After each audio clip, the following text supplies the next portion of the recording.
So there's this white cloud filling my kitchen, and inside it is my toddler laughing. You guys know how toddlers make you question everything? Your kitchen shelf height, your life choices, and whether child locks are actually just a suggestion or absolutely necessary. Yeah, so our 2-year-old has really kept us humble in that department. So, I'm in the kitchen one morning and just baking peacefully, calm, having a good time. And my toddler is just watching me like a sweet little angel, and sometimes he really is just a sweet little guy. And so I didn't think anything of it. And that should have been my first red flag. I leave the room for maybe 2 minutes. I go to the bathroom or do laundry or something responsible, okay? And of course, that's when he makes his move.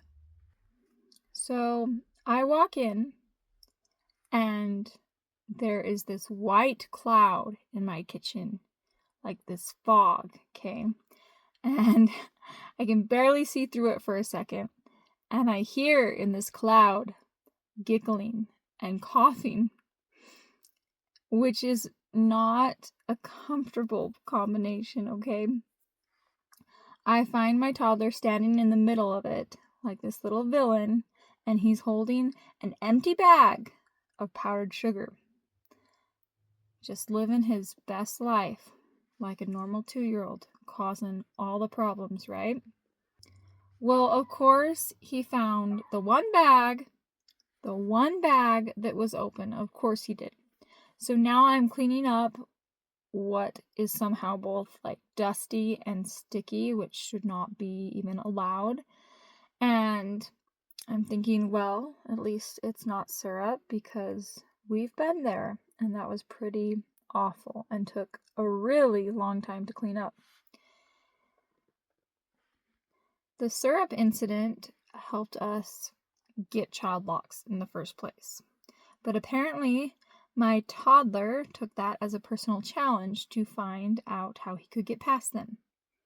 So I give him a bath in the sink and I clean up everything.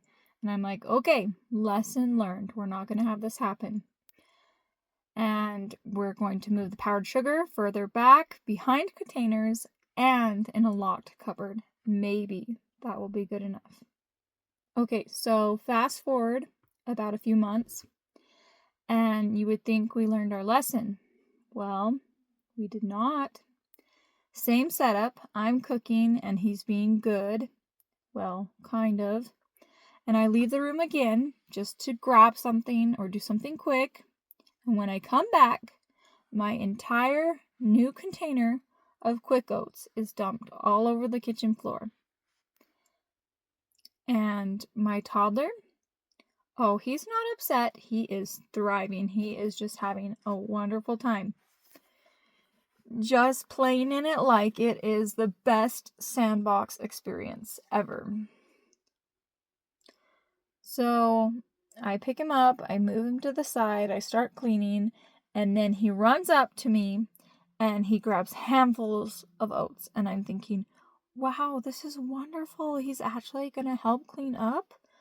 My world has changed. Woohoo. I'm just ready to like praise him.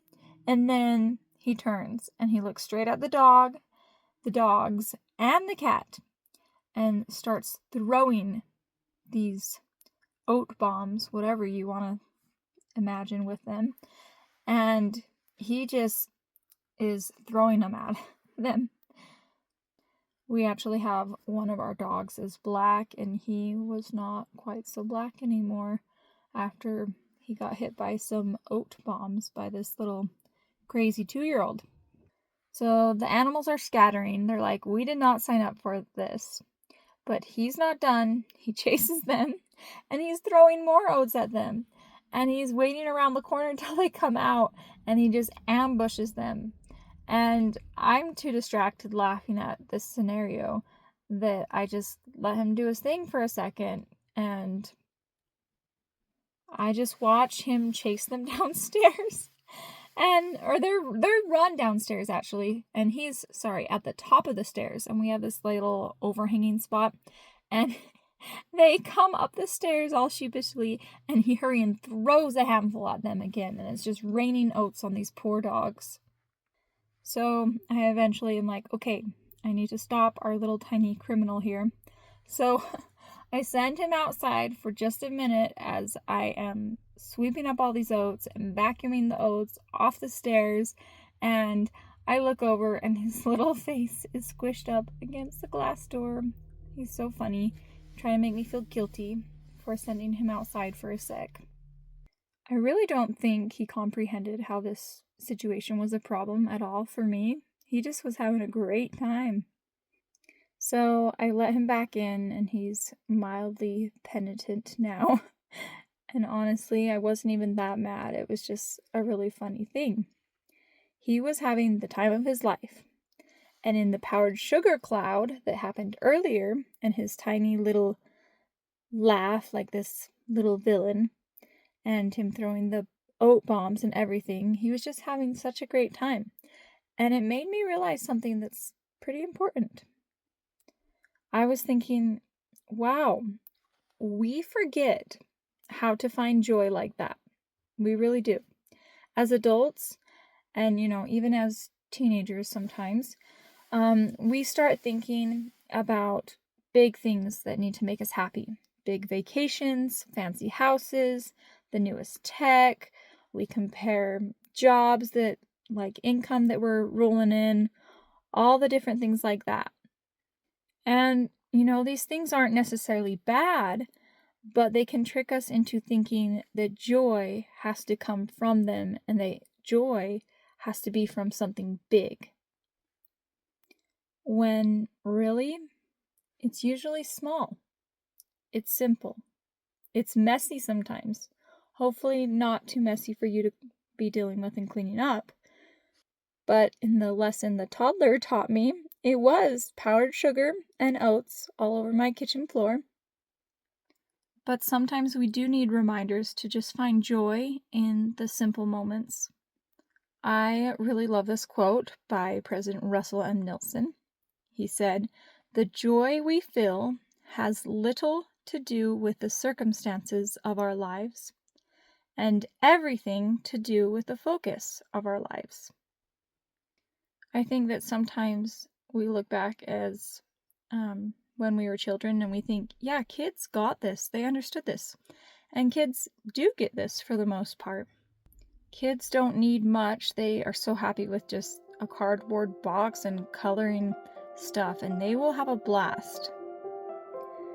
Just a little chaos and apparently easy access to baking supplies, and they will have the time of their lives. So maybe we can take a lesson from them, not necessarily making a huge mess, but we don't need to make life so complicated. We can have joy in the simple moments. Maybe we just need to deal with what we have and find sweet joy in our little pickles.